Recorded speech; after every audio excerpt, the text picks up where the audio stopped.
In this video, I'm going to draw this thing. We're going to do a fully narrated real-time sketching / hangout session, and I'm going to draw some character designs in a really loose and kind of messy way and talk about how I think you can really miss out on a lot of creativity and optionality by skipping these sketchy, messy phases in your process. But before we do that, let's check out this book, I Love to Draw by Andrew Loomis. This is a collection of Andrew Loomis's sort of rougher, more sort of sketchy preparatory works, and I think it links in nicely with the topic I've got to talk about today. As usual for a Drawing Codex video, this is going to be neither fast-paced nor heavily edited.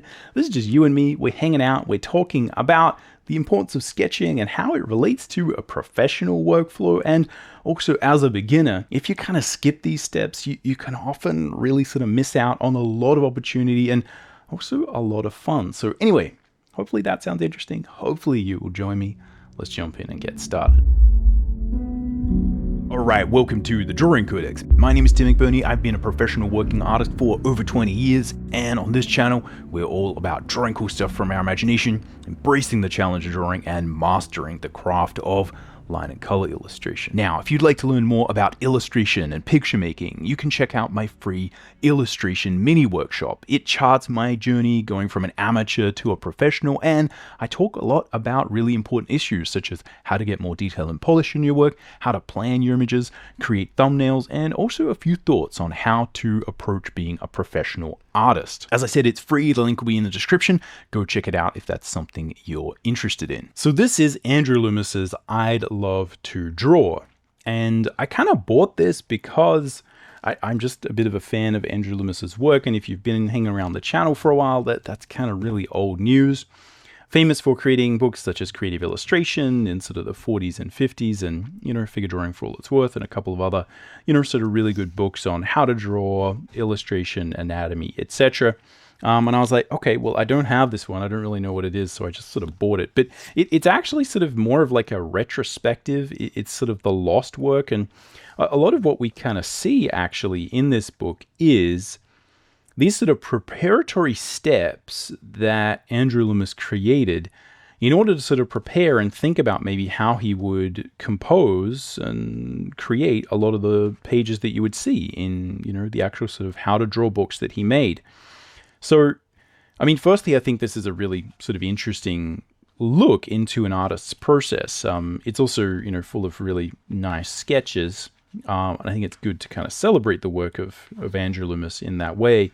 But it also reminds me of something that, again, I just really sort of want to bring to you if you're sort of looking at these ideas of drawing education, etc., is that, you can look at a book such as Creative Illustration by Andrew Loomis, and you're obviously seeing some good examples of key illustration theory and practice kind of put into place. And often, right, we given in how to draw books this idea of going from step A to step B to step C, that you do experimental color roughs, right, and before that you would probably do sort of rougher sketches, and that there's this sort of process involved in creating art, right, and that you kind of start from a sketch, but often, even in these good books that I think really do show and share a proper artistic process where we are doing preliminary sketches, it's important to understand this is a finished work, and most of the educational content you're seeing is a finished work, and often it can suffer from the artist and the process involved there, trying to present their best foot forward and put their best foot forward and present the best side of everything and make things clear. And I think in the attempt to make a lot of these ideas clear and concise, which again is what you want, we often miss a bit of the chaos of creation that I think is actually a really important aspect of the process, that if you're beginning as an artist, you can kind of not really pick up that, like, this is part of it, right? That there are these messy stages that come before even the sketches, and that a lot of the how to draw material and, a lot of the courses and all the kind of stuff that we see and we still learn from, that is a finished work, and it had preparatory drawings involved, and often demos fail and people really try and figure out how do you make this thing clear and look good. And often we miss seeing these sketches here, and I think you can actually learn a lot from sort of understanding these key ideas. So this is kind of why I thought it would be fun to sort of share this book and talk about some of these ideas as we do some sketching. The idea of there being hidden sketches behind the sketches, and often how artists' processes do have these kind of really messy elements to them. So firstly, you can see again the real sort of deft understanding of perspective and form that is just built up, and is a real sort of intuitive aspect of Andrew Loomis's sort of work, right? Even the sort of sketches he's doing have just a good sense of structure. But here you can really see again, when we're presented with, hey, here is a perspective drawing, or here's a sketch for a scene, you don't often see this stage in anyone's process, where it's just, this is often what's called the napkin sketch, right? The really, really messy sketch that kind of looks really bad, right? It's even when it's good, right? Even when you have a really good artist like Andrew Loomis, who is fluid, his gesture is sort of nice, that, you are seeing drawings that are overworked. You're seeing sketches that are messy, and I think often when we are figuring out perspective, this is what these drawings look like. When you are sort of thinking through a problem, you're preparing some illustration, you're doing your thumbnails or whatever, we do have these kind of really rough drawings. And I think often part of creating these kind of how to draw books is that people hide their failures, because it's just really hard to publish things that kind of, even though all these drawings are successful, right, there is a certain degree to where, some of them feel like, they're sort of overworked, right, they don't look as kind of fluid. And when you look at a book such as Figure Drawing for All It's Worth by Andrew Loomis, you see all these kind of fluid drawings, and like every drawing sort of looks perfect, every drawing looks really good. And yeah, I think it's for me, again, it's always good to remember, and I think it was always a reason I sort of looked for process and the stages that artists sort of went through along the way, is that it kind of helps you to understand what it's actually like to make art. And I think we can, again, just by remembering that, we can sort of learn a lot. And, I've always been surprised that, often artists don't share these, even when I've been part of big workshops and you've had really talented artists come and sort of share their process. This stage of it is often a little bit of an afterthought, right? These ideas of, like, oh, hey, here's this sort of illustration that I'm doing. And they kind of forget to mention that, before everyone sort of got on stage and did this kind of live demo, there's a little bit of preparation, right? Just so you're not sitting there for an hour kind of warming up and figuring out what's going on. Again, here you can see a lot of these sort of drawings that you see in these kind of how to draw books are things that are prepared, right? Like, how do you display a really nice set of geoforms, right? There's composition involved, and you kind of have to draw it out and sketch it out to kind of think about these things and what's the best way to explain it. And it's the same with these ideas of tonality, right? These are preparatory drawings. As a professional illustrator, this makes perfect sense that an artist such as Andrew Loomis would mock up a lot of the drawings that, he did. But it also talks to the way that often I think we've lost a little bit of that through our process of having redo and undo in our sort of digital reality these days. We've lost a little bit of the ability to have to plan things, right? Because there was not the level of ability to kind of even sort of trace over things and, undo or redo or whatever. A lot of the time you really just had to do your roughs, you had to do your intermediary roughs, your finish, and when you were working on a finished illustration, it really was finished. If you mess anything up, there's no undo. You can't change things around. It can often be hard even to just kind of move a drawing from one place to another, because you're talking about physical paste up when you're sort of producing these kind of books, right? It's not like you're just sort of scanning all these things in and moving them around. It's quite challenging just to kind of lay out some of these pages, right? You really kind of have to think about it a little bit before. Whereas these days, you kind of would be possible to, sort of mock it all up and move it around. But, a lot of these pages would have had to have been planned, right, as essentially part of a storyboarding process. Or they probably just wouldn't look as good as they do, right? Yeah, so anyway, I think this is a really sort of fun, interesting book, and you get a real insight into some of Loomis's sketchier sort of work and like what it might have felt like to be on the drawing table, right? And the sort of drawings that might actually be there as he was kind of figuring out like, okay, what's going to be in this book about figure drawing, right? And yeah, you can see, not every drawing that he does where he's, explaining the mannequin is sort of perfectly illustrated, right? They're all pretty good, but again, I think there's just that sense where often as a beginner, you kind of tend to overwork things a little bit, and that's fine. That's fine, right? That's part of the process. That often, for every sort of good drawing and finished drawing you see, that there's a wealth of work that sort of went before, either mentally or literally, right? That these things were sort of created through, a process of iteration and throwing out ideas. And I think these are also really cool, right? And here he's still sort of saying, right, ignore this step at your peril, right? Drawing is not just for those things we devote more time and detail to. The rush of your hand to interpret what your eyes see in a brief flash is essential for how we draw the total image, right? So again, it's like often the information is actually often in the text, but I think as artists, often we don't actually read the text, or we kind of respond to these like really nicely sort of finished images, right? And that there's, this sort of key drawing here that I think is sort of really important. So yeah, anyway, I think this is a really sort of fun book, a bit more of sort of an art book, right, than something that is in any way sort of educational. But I think, again, for me, this gave me a real sort of interesting insight into Andrew Loomis's process, and, maybe understand he's human. Not all those kind of beautiful sketches he did in those books were, just sort of one and done. But anyway, let's get sketching. Okay, so I've got a little plan here for what I'm going to draw, and I'll try and actually work in a lot of maybe the way that I would sort of plan videos like this into the conversation topic here, which is this idea of really sort of thinking about how a lot of the art education that you kind of see is sort of created behind the scenes. So this will be a little bit meta, which again is it is what it is.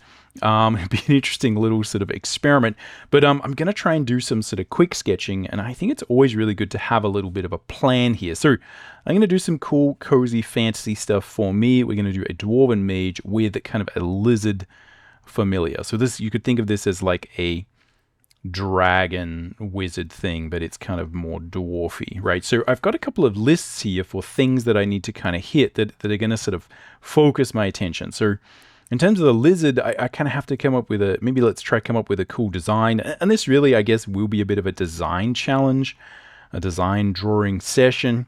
I got to think about his anatomy, like what does his body look like? I think claws are probably a really good way to kind of lean into that, something that probably should sort of call out. And also the tail, right? If we can have a cool tail. So this is just reminding me, like, okay, like what makes up a lizard? What do I got to draw? In terms of the dwarf themselves, I'm just going to do sort of male mage dwarf and think about like what would that look like, right? So we kind of have to have a beard of some kind. What is going to make him look like a mage or a wizard or a sorcerer or whatever? We got to have kind of some kind of helmet or hat, I think often sort of really works with dwarves, or at least it's good to ideate that. He's going to have a cloak, some kind of potions or books and sort of clothing. Anyway, this is kind of a rough idea. And I guess like the point here is that often when we are doing drawing, we need a plan, right? And I always kind of say that a good rule of thumb, right, is sort of like 5%. So like whatever you're doing, it's well worth sort of sitting down, making a plan that's kind of 5% of what you're doing. And this really talks to how important I think it is. I'm just going to sort of put this up here so that, I can kind of see it, but it's not sort of taking up heaps of space. So again, maybe I'll kind of leave it over here so we can just kind of have it there. And I'm just going to see if we can sort of do some of this quick sketching and really sort of get the ideas flowing. But I guess part of the reason I want to sort of bring this to you, so let's think about sort of dwarves' heads, right? Sort of beards and things.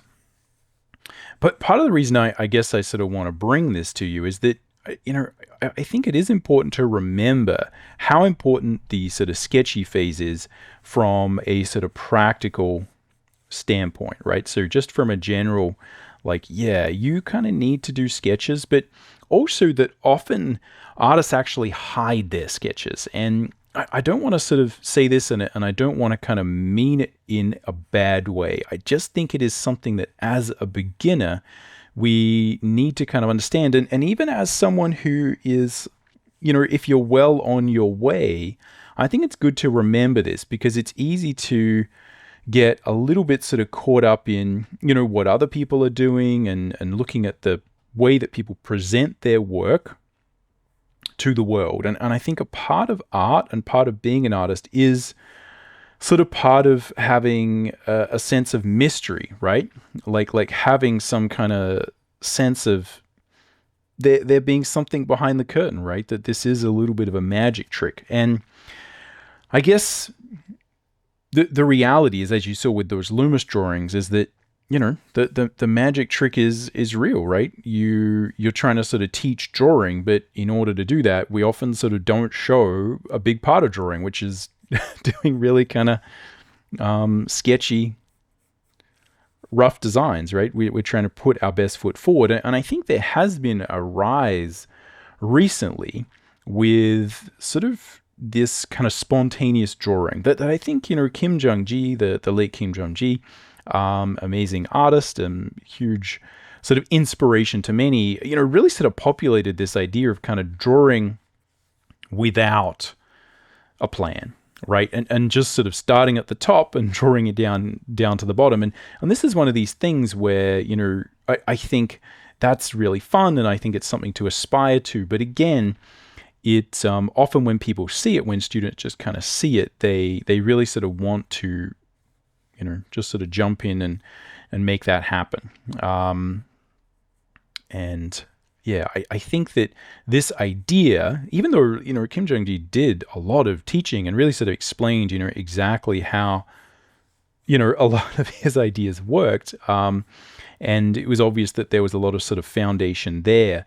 But I still think people just got a little bit sort of caught up in that whole idea of, the goal that you sort of should have for as an artist is to kind of be able to do this sort of spontaneous drawing. And I think it's also important to understand that, that's just one particular type of art. It's a very sort of specific type of creation. And I think I guess the way I want to sort of link this to a lot of what you sort of may be experiencing is that often these days with sort of social media, we do get kind of pulled in particular directions when it comes to, producing content and getting sort of feedback and seeing kind of what works. And I think that this can be a major challenge, not just in terms of like, okay, as a beginner, you can often struggle to understand maybe what the methods of production actually are,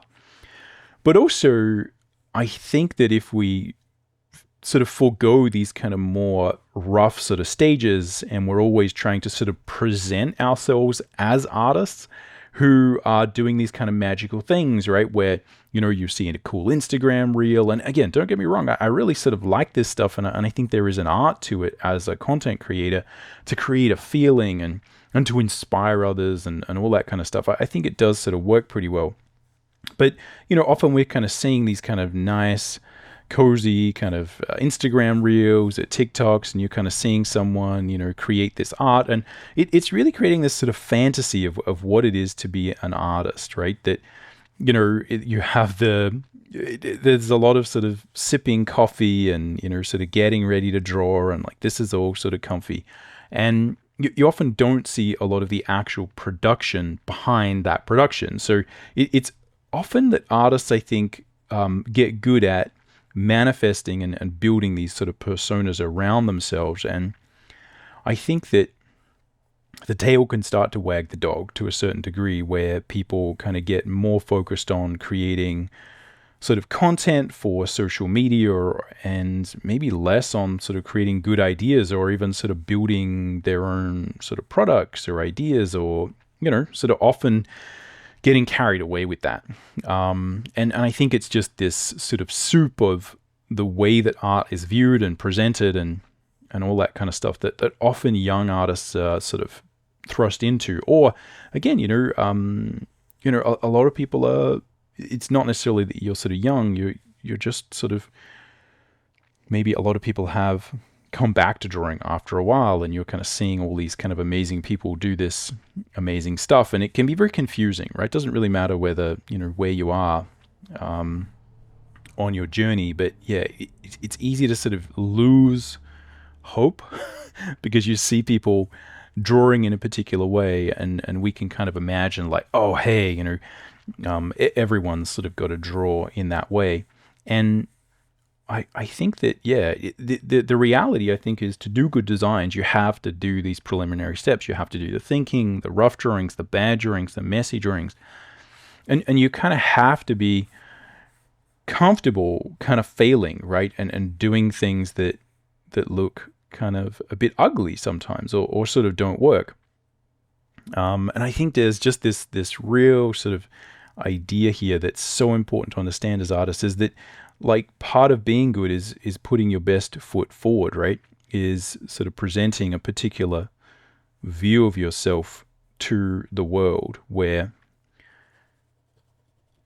this is the best sort of stuff I can do, and that the more that you can put your best foot forward and only show the things that you do well, the better you will be perceived, right? Like, that is actually part of, I think, becoming a good artist, is learning how to show what you're really good at, and sort of hide what you're not good at. And so it's interesting, again, like even with those sort of art books and how to draw books, that sort of people do this. And I think the more we can sort of appreciate and embrace and get used to these kind of more sort of sketchy ideation sessions, and being messy with your art, right, the better. But, it's an interesting thing because, even for me, when I'm sort of creating these videos, I sort of have to take into consideration a lot of the sort of basics of content creation on YouTube. And I think this is one of the reasons why I try and do real-time demos so much, and I sort of like doing them, is because you kind of see a bit more of that mess, right? You kind of see exactly how it's done. We're not skipping steps, and you get a bit more of an appreciation for, maybe when we kind of fail, or maybe when it takes a really, really long time. And this was something that, I found, sort of frustrating teaching in a traditional environment. It was a little bit sort of harder to, spend exactly the amount of time that I sort of needed on sort of pieces. And often when you are sort of teaching, what you're also trying to do is kind of teach and put a lot of the work. Let's see if we can just zoom up a little bit so we can see some of these characters here. Yeah, we often sort of get forced into particular sort of frames of creating, right, where you are kind of wanting to create like a nice little sort of finished demo. And it can be hard to, like, people often will actually sort of change their process so you can, create some really nice, 3-hour demos, or maybe, because that's often how a longer class goes for. It's interesting, again, creating content for YouTube here. One of the a lot of the negative comments I would get on this channel, which, again, if you kind of like these sort of longer form things, which is probably the case if you're sort of listening to this, you don't sort of think about this much, but I see kind of all the comments, right, all the negative comments, and the whole sort of fire hose of the internet sort of coming through. But yeah, a lot of people are quite critical of a number of things, and this, again, the reason I'm sharing this is not necessarily to get any sort of support or whatever. I'm totally fine with sort of dealing with content, sort of drama. I've been doing this on the internet for so long. But yeah, people typically criticize the length of these videos. And again, it's interesting because, that's sort of the point of them, is to sort of describe that, like, yeah, this might be a little bit laborious, but that's kind of what art is, right? It is a lot of drawing and sitting there and doing lines and, thinking about these things. And that just takes time, and that's sort of the beauty of it, right? And that also you can see me make some mistakes and sort of fix them, and all that kind of stuff. So that sort of stuff, that side of it, I think, to me anyway, is kind of really interesting. And the other thing that you would typically find if you're sort of looking at comments and sort of negative comments on this channel anyway, is people kind of criticizing the degree to which these particular types of real-time videos are maybe a little bit more rambly, they're not as focused. A lot of people would sort of say, hey, you know, can you just make that into a 10-minute video where you don't say again a million times, or you're more focused and structured. And again, it's always a mix in terms of saying, well, yeah, that's interesting. Like I have a lot of those sort of classes. I have a lot of sort of courses that are a lot more sort of focused.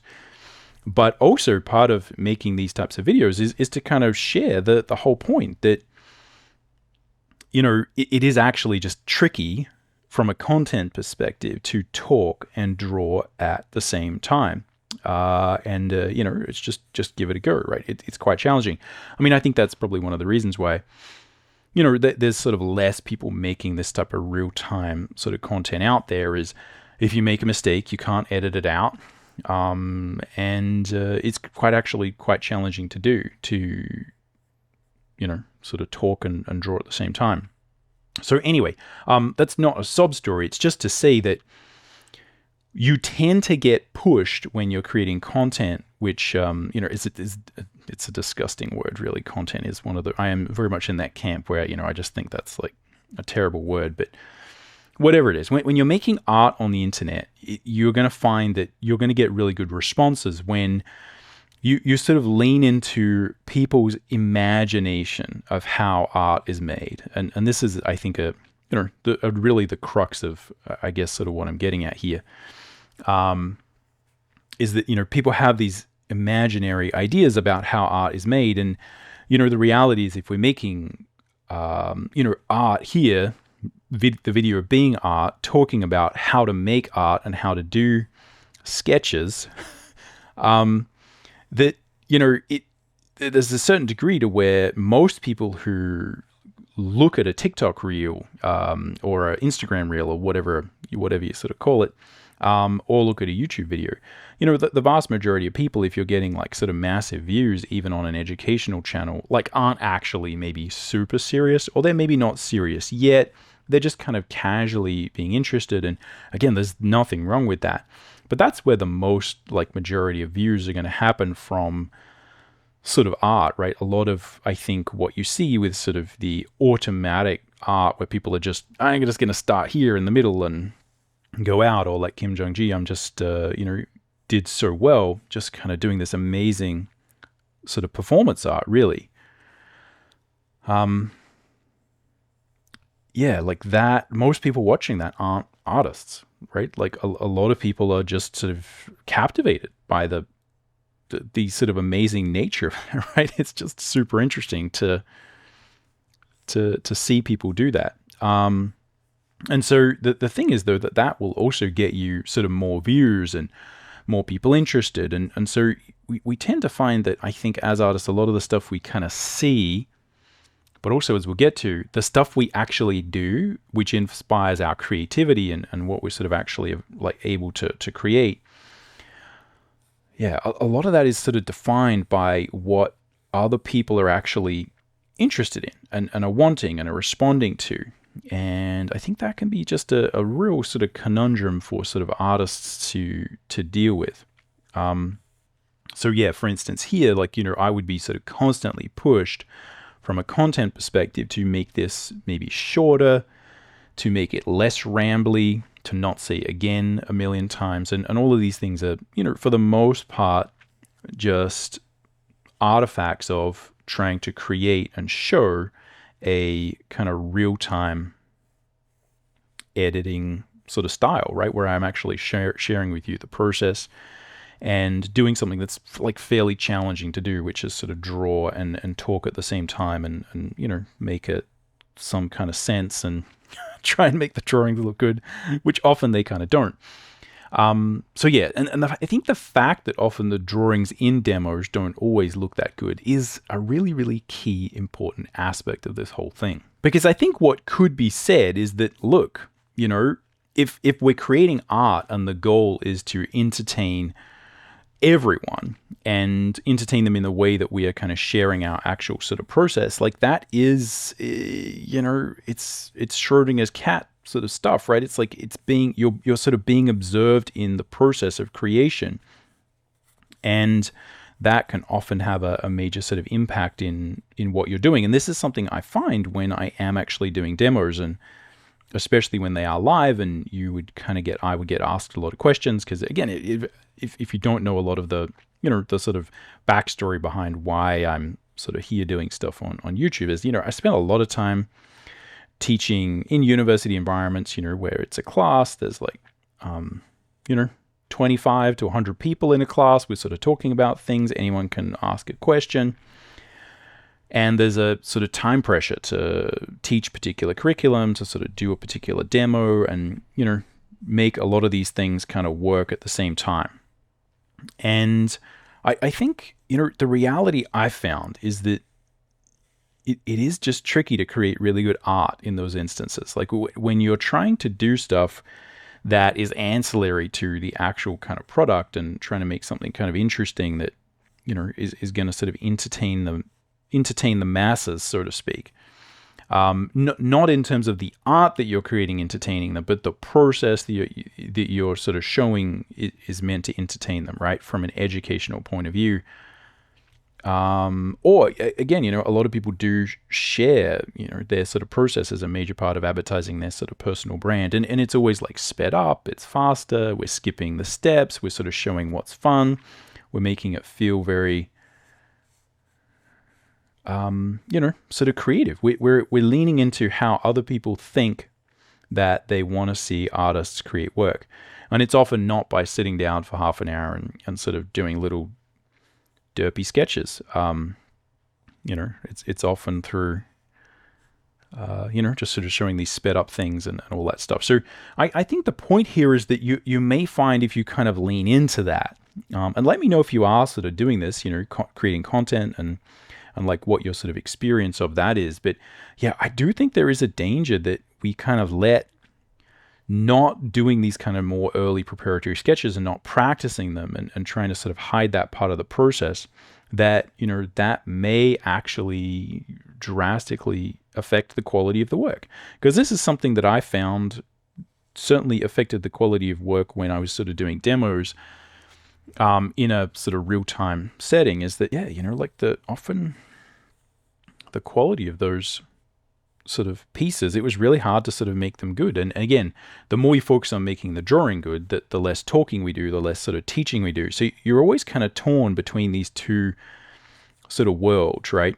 And I think, again, that sort of is just something that you have to understand about both being an artist. I think there's a lot you can learn about as a beginner artist there, because it's important to view the world through the veil of being a creator of things, where you are sort of hiding the production.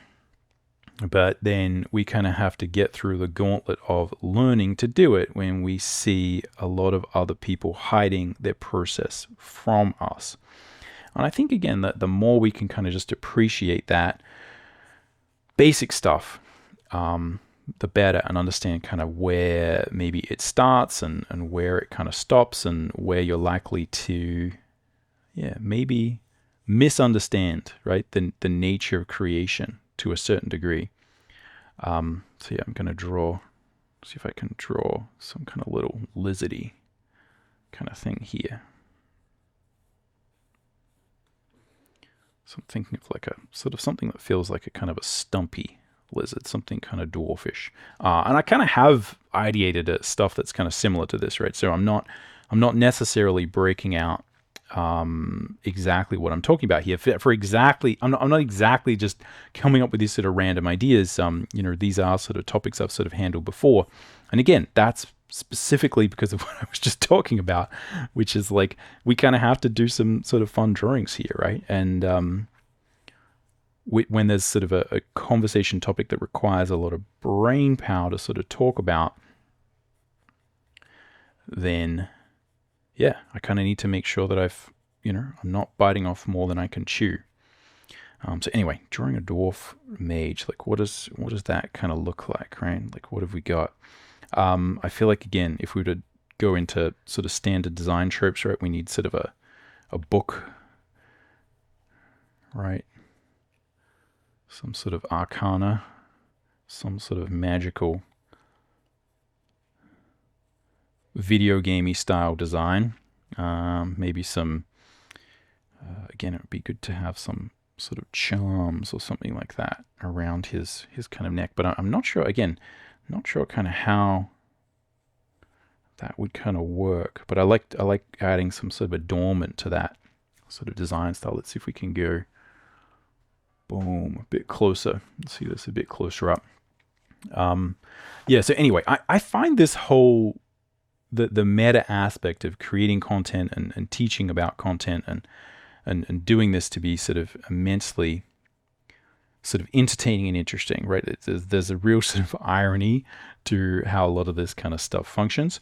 But I guess the point here that we're really sort of talking about is just to appreciate as an artist, like how important the scribbling is, how important those loose drawings are, and how important it is to understand that, you know, despite us being in this kind of world of stuff around us being created and the mechanism of that creation being sort of hidden, that and as fun as it looks to kind of draw without a plan, process is so important, right? And having steps and messy stages in your process to just play around and come up with different ideas and do all that kind of stuff, right? Like if you sort of don't, I'm never sure what's really happening with these little sort of feet, but I like this kind of weird proportional design. Yes, process is a major part of how things are created. And I think the ideation part of it and the messiness, and also, more importantly, I think the failure is a really sort of key thing to grasp, is that fundamentally, like people, and I talk about this quite a bit when it comes to sort of ideating and coming up with your stories and figuring out, like, okay, do you want to finish this thing or not? Right? Like, do you want to bail? Should you keep going with a particular image or a design or an idea? You know, this thing is getting really hard. Is that, you know, everyone kind of loves these stories of, oh, here was an amazing movie and it was really hard to make and everyone almost quit, and, you know, the director had to change the whole thing halfway through, and that was an amazing sort of creative masterwork. And isn't that kind of hilarious? Like, everyone sort of loves that stuff, except when they're doing it, right? And I think this is so important to appreciate about the creative process, is that, you know, often there is failure involved. Often it doesn't work. Often you do messy sketches and they look awful. Often you do little designs and they get sort of, you know, they don't look that interesting. Let's see if we can do some little, I'm trying to fill up this page in some way, shape, form. Let's see if we can do some little lizardy designs. So I'm not necessarily going to come to some sort of finished result here with kind of lizards, but sort of be cool to do some sketching, right? See what we can go. Again, lost my train of thought. Drawing. It's not a good idea, guys. You should have a plan, have a script. That's right. We're talking about failure. So yeah, the idea of kind of failing in these projects and doing messy sketches that kind of don't work, right? Like, I think is important, and I think part of what we sort of do as we kind of get better as artists, let's think about like what this anatomy would look like here. You know, like I think like part of what we do as we sort of get better as artists and you sort of improve is that you get better at hiding your failures, not just in terms of failing and then, you know, sort of hiding it and sweeping it under the rug, but also like avoiding things that you're not good at drawing, right? Avoiding things that you have sort of realized over time that you kind of don't have an affinity for. And I think this is like a big part of it. And this also, again, adds to the kind of mystery of being an artist. But I think hiding your failure, I think, is just like a fundamental part of being an artist, right? Like hiding when you do a sketch and it kind of doesn't work, you know? We sort of like to hide it. And this is not to say, again, that we should all just share our sort of failures. Because I think one of the things that I sort of learned early on is like that does not serve you well from a creative career standpoint, right?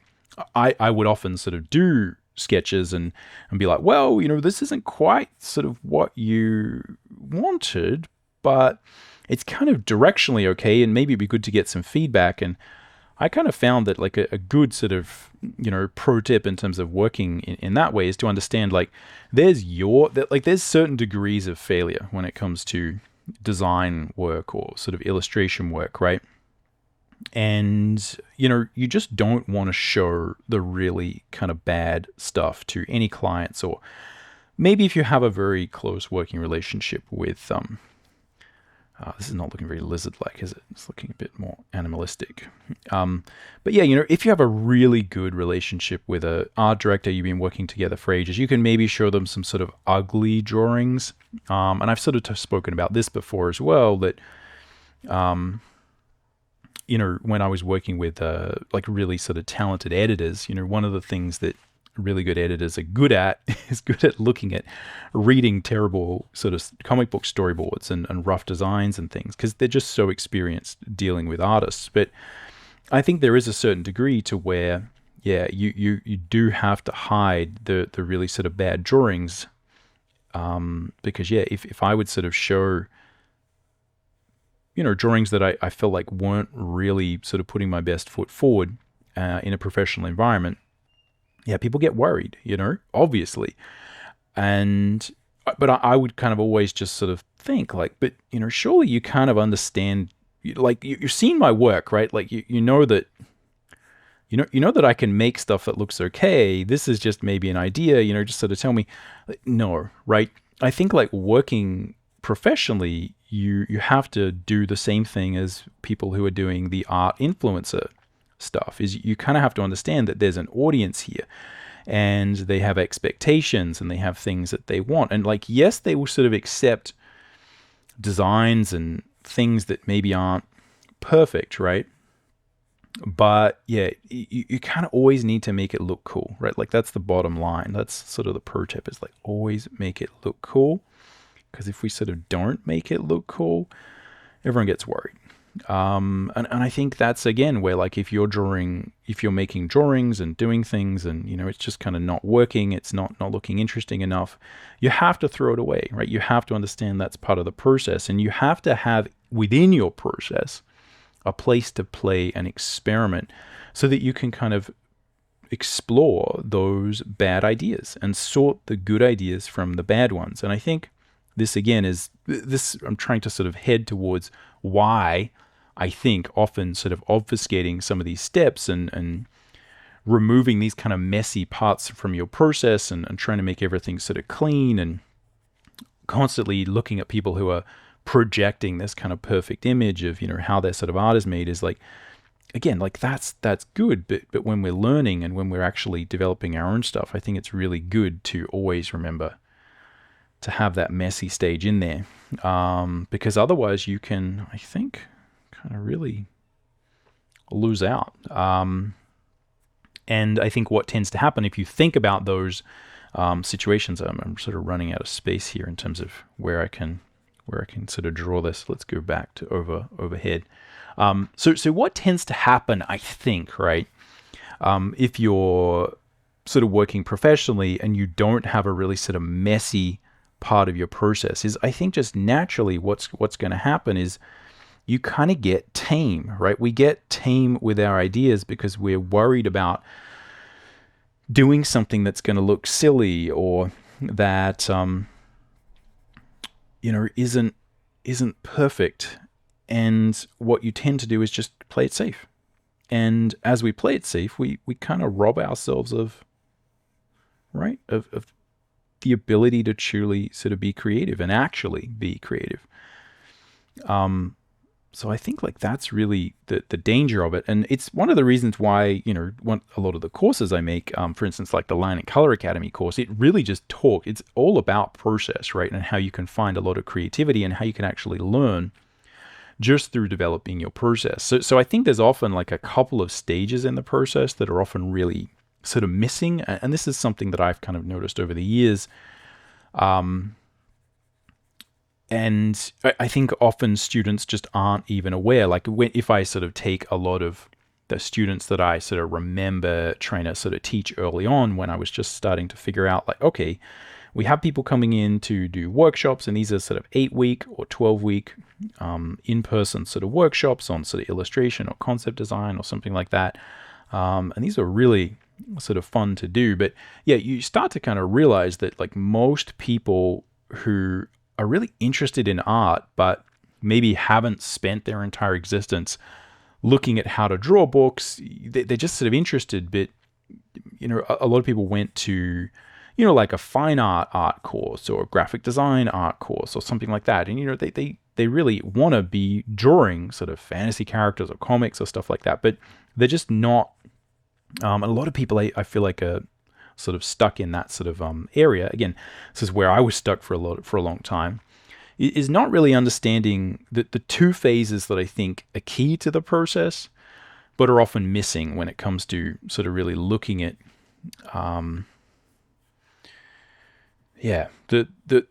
the ways that these processes are often presented. And those two things are this initial sketchy phase and also the construction phase. And they're two phases of creation that I think are really important, but both are a bit ugly, and both really don't fit into people's imagination of what it's like to be an artist.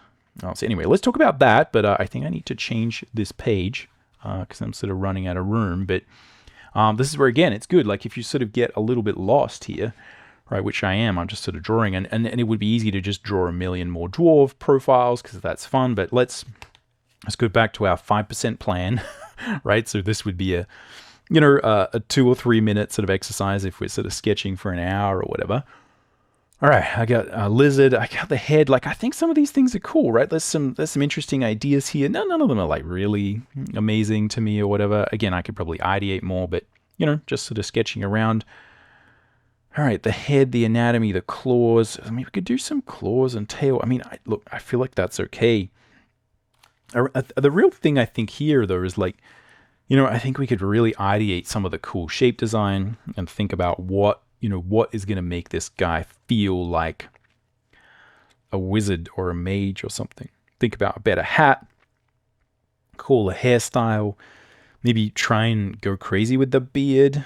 Yeah, do some stuff like that. So anyway, I'm going to turn the page and we'll get started on that. So we need a cool, I guess, shape design for this wizard to make it look a bit more interesting, and maybe let's sort of play with the beard and think about like what would be cool in terms of making it feel like a wizard or something like that. So yeah, the two things that I think are often missing when we sort of look at processes this is sort of what I notice people are sort of not understanding is, again, the ugly sketches in the beginning, right?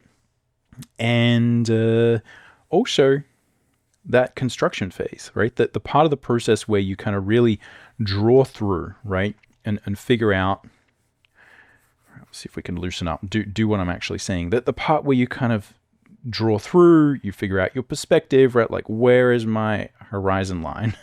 You know, where is my perspective, right? We can think about all the sort of tricks we would have, like, oh, let's think about if our character's sitting next to a door, right? What would the doorway look like, right? Like, how are we positioned in relation to the space?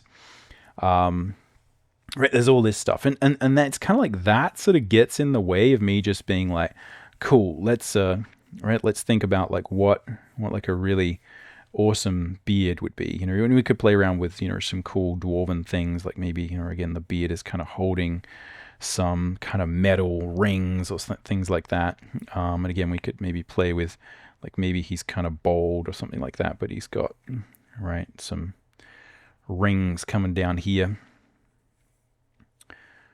Right, and again, I don't need to deal too much with the face here because I've sort of ideated that elsewhere. But yeah, you know, often, even though the better you get at construction drawing and form, right, thinking about center lines, dropping this down, there is a certain degree to where, you know, you can focus on that so much and sort of lose track of like, let's draw for fun and let's figure out shapes and let's let's make things sort of interesting and be loose and messy, and like that's okay. Boom. So maybe it could be have like weird. Dwarves normally don't have weird sort of ears or whatever, but I thought it would be cool if we do that. So yeah, there's these two phases that I've sort of found are really sort of missing from a lot of sort of art education, and again, you know, even sort of if you look at sort of demos and sped up stuff, often people, we kind of want to skip through the construction phase because it's kind of boring and people sort of lose interest. But again, part of learning to do that is understanding that like that's kind of boring and you just kind of got to do it. And that's fine, right? That's fine. That's perfectly fine. And that's why, again, I put so much sort of emphasis on the idea process and showing these kind of steps and showing exactly, you know, what's sort of going on here. So I think it would be good to, yeah, maybe instead of pants, we could sort of give him more of like a robe of some kind. But I still like the idea of kind of showing the musculature, right? A bit more like, again, like an active magic user, not necessarily like a wizard with a funny hat. But yeah, I don't know what to do for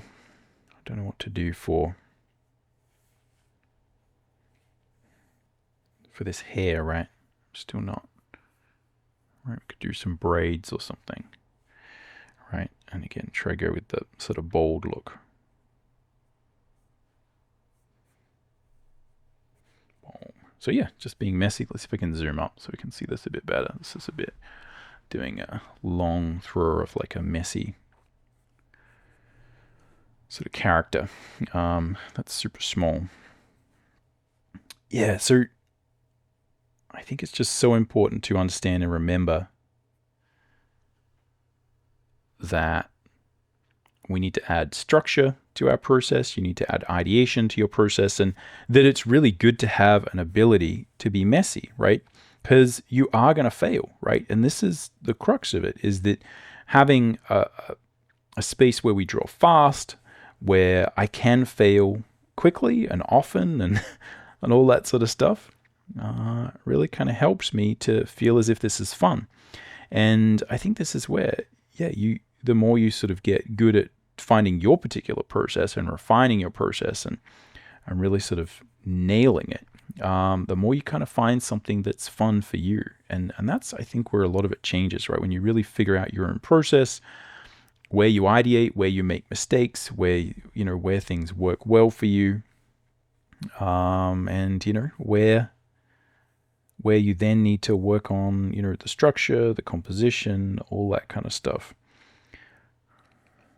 All right, so I still think having some kind of cloak here would be sort of cool. Maybe I could just sort of say, maybe this whole side of him is, right, sort of got a cloak on it. Boom. Boom.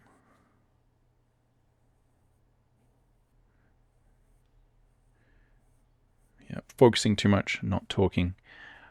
But yeah, so that's, I mean, I feel like that's sort of something that kind of works, right? Boom. Again, I want that sort of wizardy look, but for it to still look a bit sort of dwarven. Right. Maybe it can just be sort of one braid that kind of comes out. Right, grabs this giant ring. Boom, ring here. Right, from this braid here. Right. Yeah, that's looking fun.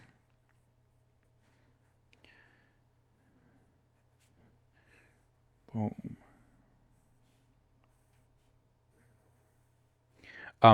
So yeah, what can we do about this? Like, what are some things that you can do to potentially, if you're sort of trying to figure this out, to really like help yourself understand what's going on? Because again, I think it's like it's easy for people to like get annoyed at some of the like influencer style things that we're kind of forced to do as artists. And I think that like none of that stuff is necessarily sort of wrong. I think that when you're doing it, you just need to understand like sort of what's actually happening. And this, it's a fun way for you to present, and think about the sort of like what the viewer wants, and what's going to be entertaining, and what value you provide. And I think this is also something, as I said, that if you're working professionally, you're doing very similar things as well. You are thinking about what the client wants. And you do have to kind of hide some of those bad drawings, right? Like there's nothing wrong with hiding bad drawings. I think the key is we still just got to do them, right? You got to have a space for your little kind of drawings that don't quite work out, right? See if we can sort of do another sort of thing here, right? And this is where, again, like just drawing loosely is kind of fun, right? It's this kind of stuff that allows me to say, hey, let's think about like what, right? Like maybe what would this look like from the back, right? Because often when we're creating designs, it's actually the back design that's more important for video games. You kind of see your character, right? So if this was a video game design, right, it would be like more important to understand what that kind of back view looks like.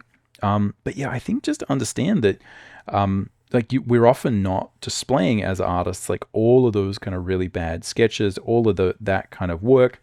And often, when you're seeing like some of the best artists, their sketchy phases still kind of look good, right? Because they've had so much experience. And they've kind of really figured out how their process works, and how to create very sort of functional sketches. And they've just had basically so much experience that even when it's kind of not maybe firing on all cylinders, it still kind of works. There's nothing there that's really kind of quite so bad. But maybe there is, you could maybe make a philosophical argument that's worth kind of pursuing, to kind of consider that, maybe like if you're not making sort of ugly art, like maybe you're not sort of pushing yourself enough from a sort of design or sort of ideation point of view. That might be something that's worth considering, right? Like always having in your process an ability to kind of do ugly sort of drawings. Yeah, and I think the more you can embrace the sort of ugly sketching stuff that, often maybe you're not gonna see a lot of. Often, especially if you're, often we do get inspired by, I think artists who are good at hiding their failures, right, and putting their best foot forward, right? If you are really inspired by that kind of stuff, again, just realize that's the reality of it, and learn how to make the art on the one hand, and also look at what people are doing in terms of managing all that other stuff, right? Managing their image, managing how they're sort of perceived, and what people who maybe aren't as interested in art or interested in the drama of art, and less of the, I have a feeling this is going to be like a bit wobbly. If I look at the perspective, I'm like, yeah, that's, let's go back to this view. I'll see if I can sort of true it up. Boom. Yeah, I think just appreciate that this is part of being an artist, right? Of managing the way that people kind of see the art that you create, managing your sort of image, and also that, that's something you're going to have to learn to do as well, or perfect. Again, this, applies to me as well. It's always something where I'm like, you know what, I probably could be better at that. But that also, if you don't have these kind of ideation phases in your process, it's easy to get stale. And that's really one of the things I kind of worry about when, it does come to people, even getting really good and getting really inspired and being able to make really interesting work, is that, yeah, it's still very easy to get stale, because you just are not really being messy. You're not designing, you're not pushing. We're always kind of just forced to make everything sort of look and feel kind of pretty. And this is something I think that, certainly goes for, even if you are working in design environments, right, professional environments. Often we sort of forget to, I think anyway, I do, forget to have these kind of longer, stronger kind of ideation sessions, and to really sort of think about like what would be the best idea. And to, have these messy phases, because often, we're on deadlines and we're sort of thinking like, hey, I got to get this sort of finished, and what's likely to get accepted, right? We sort of pre-edit. We don't have these kind of messy phases. And again, I think that's often where things get a little bit sort of stale, right? But anyway, let me know what you think of that sort of in the comments down below. Like, is that, I don't know whether any of this is kind of a hot take. This feels pretty sort of common knowledge to me, but I think it's just one of these things that's kind of worth remembering. So again, I'll do a little bit more sort of sketching. I feel like I could probably ideate a couple more things, but I feel like this has been a fun sketching session, and I probably made the point right here. But I think it does also bring us to like another idea, which is that traditionally, and this really sort of rings home in terms of AI for me anyways, that traditionally, like, it has been really useful, even in the age of digital art, to learn a lot of the more traditional foundational processes, right? So if you look at Andrew Loomis's book, right, I'd Love to Draw, kind of like what he's sort of showing there with these sort of more preliminary drawings, and you can kind of see he's kind of working out like what would be a good way to sort of present this is, when you were designing a book back then, it's not like you would sort of do one sketch, two sketches, three sketches, and then you'd scan them all in, and you can kind of just in whatever page layout program kind of move them around. Often this art had to be thought of, constructed, and drawn, and if you're moving something around, it's literally physical paste up. So you would have a photographed version of a particular drawing, or I don't know, maybe even the original, probably not. You would have a photographed version of it that you're kind of literally having to move around. They're often sort of attached via sort of wax or glue or some other thing. So they're kind of pasted in place, but you can kind of move them, and it's all done with razor blades and stuff. So, a lot of this kind of stuff back in the day, right, like the kind of final, right, if we sort of go back here, right, a lot of these kind of things would be sort of photographed, reproduced, and then you would sort of have like a piece of like sort of physical art that is sort of pasted, and then you would have this text would be again sort of produced in a particular way, and literally someone would be sticking this all down, right, including the page numbers and a lot of these kind of things, and creating these physical layouts and design. So you kind of had to like know what you were doing before, and even to the degree where you wouldn't necessarily have text just kind of flow on, right? If you just add a little bit of text here, it's not just going to like flow throughout the design. There's no computers when creative illustration is created, right? It doesn't exist. And so I think you needed to plan more, and I think because you needed to plan more, you often have like more time thinking about and making sure you don't kind of mess up. And I think there's something to that. And I think we've sort of certainly seen that to be the case when it comes to learning maybe like a high collar or something like that would be cool here.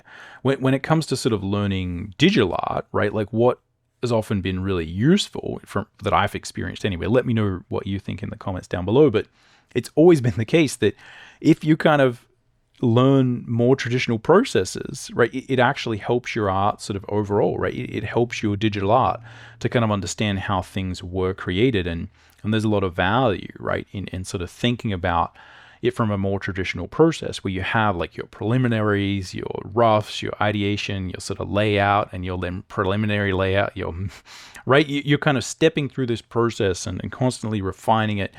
And that process is a major sort of part of how the work is kind of created and thought through.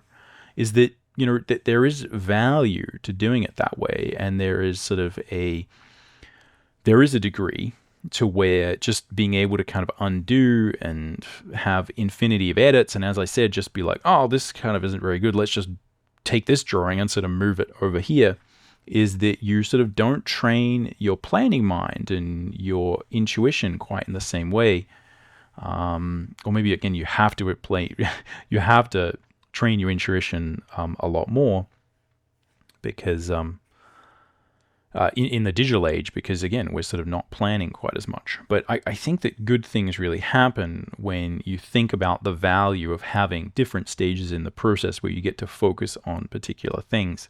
One is ideation, you're messy, you can fail. And in fact, not just that, but maybe like if you're not failing, you're kind of not trying hard enough, right?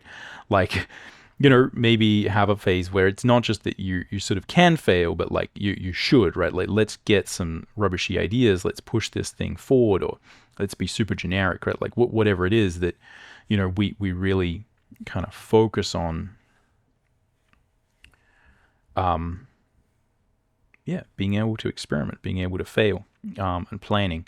So, you know, I think that's still something that's going to be true, and AI is really sort of knocking on the door of that whole thing, where the process is just you kind of write a little thing, press a button, and then there's kind of art. It's like, well, you know, is that going to turn out well? Like, you know, probably. I mean, all the evidence says probably not, right? And I think even for artists looking to create more, you know, traditional-ish work, right, where we're using digital tools essentially as a traditional sort of proxy in terms of process, that the more you can sort of lean into having a detailed process where there is, as I kind of, you know, I often sort of describe it in the Line and Color Academy or other sort of courses that I run, or other sort of tutorials you can see on the channel, right, that we kind of have a process that sort of overlaps, right? So you kind of do very rough thumbnails, and then you do sort of more detailed thumbnails, and then you sort of overlap that and kind of take the thumbnail, and then you do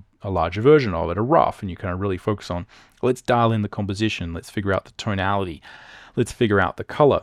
These are things that you would have to do in a more traditional process, because you need to have a plan for which colors to mix, and, you know, what color is going to go where, because the physical act of kind of adding the paint is something that, you know, that there's technicality to it, right?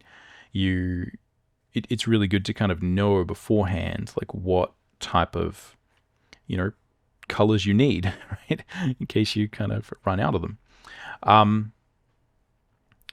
So yeah, doing these kind of roughs and then figuring out the color, and then doing a full construction drawing and drawing it a lot bigger, and then doing some finished line. Even if you want to paint it, like doing a line drawing, right, is super useful. You know, like having a process like that that's reliable, that overlaps steps, is really useful, even if we're using digital tools. So I think that's just something that, again, I've always sort of thought is really important to understand, right?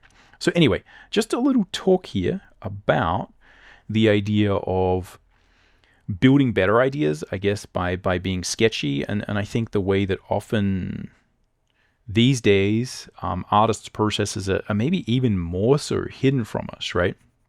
That despite us having the ability to kind of really share process and kind of do like whatever, see if we can zoom up a little bit here, you know, we should be able to really see exactly how everything is kind of created, but because of a lot of the needs of people to kind of promote themselves, and also the need for artists to kind of retain some mystique about their process, about sort of how they make things, right? Because of those needs, we often actually see less of the truth behind how art is kind of created. And, you know, I think this is just something that's good to remember in many levels, right? Both from when you're sort of beginning and you're thinking about like, how do I figure out a process, or how do I actually figure out how these things are created? But also from the perspective of someone where, like, if you've been doing this for a while, don't skip these steps, right? I always find that, you know, the more I do this, the better the designs get, the more I sort of think through it. I have a little simple plan, right? I've got things that I should be doing, and I can sort of think through this design, right? The more I can kind of do this and experiment and draw and do drawings that are sort of rougher, or again, even if I'm like, okay, I kind of know how to draw the anatomy, drawing designs that might not work, being more experimental, I could probably be a lot more experimental than this, right? I'm still being very safe because I'm trying to create something that, is demonstrating interesting sort of design drawing, right? So again, I could probably fail more, but it would make for, interestingly enough, worse content. So anyway, if you haven't already, check out this video that talks about how I would thumbnail scenes. It really relates a lot to what we've been talking about, but less so for drawing little characters and more for thumbnailing larger scenes. Other than that, I'll catch you around. Happy drawing.